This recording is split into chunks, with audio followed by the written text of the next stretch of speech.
瞧吧，这那上那个路把在可是一个浪，এই তো খোকা তো এগুলিও দে কে রে ভাই, কি হয়েছে তোর?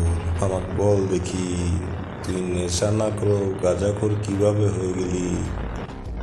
সরকারি চাকরি被请来的可以বিয়ে করে ফেলেছে এখন কথা মনে চাইলাম বল আমি কোনো কাজে করে সাথে কথা বলি না দুঃখে বলা পাইন কোথায় গেলাম ভাই সময় থাকতে আসল জিনিস চিনলি না, এখন আর আফসোস করে কি হবে? খেলে ভাই কি বলতে চাই তা শেষ তুই বল দেখি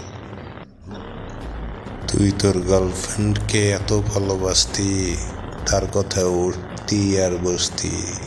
তোর বাবা চিকিৎসার অভাবে মারা গেল। তুই তো ছেলে, তুই তো পারতি তার যত্ন নিতে, কিন্তু কিছুই করিসনি। বাবা, ওষুধ পানি তো শেষ পর্যায়ে, আমার কাছে তো এখন আর তেমন টাকা নেই। যদি কিছু ওষুধ পানি কিনে দিতি।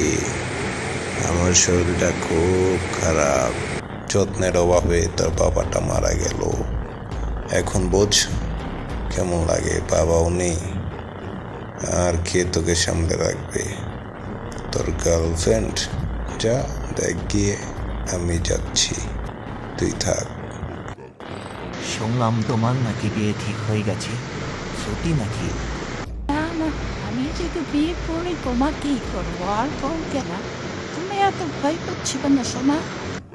তুই ঠিকই বলেছিস রে আপন মানুষের মতো কেউ হয় না ও তো সারা জীবন পরে থাকে তাকে কলিজা খুলে দিলেও সে কখনো আপন হবে না ওই দিন যদি বাবার উপরে উদয় করতাম তাহলে হয়তো এই দিন দেখা লাগতো না আজকাল কি বলা কপাল আমার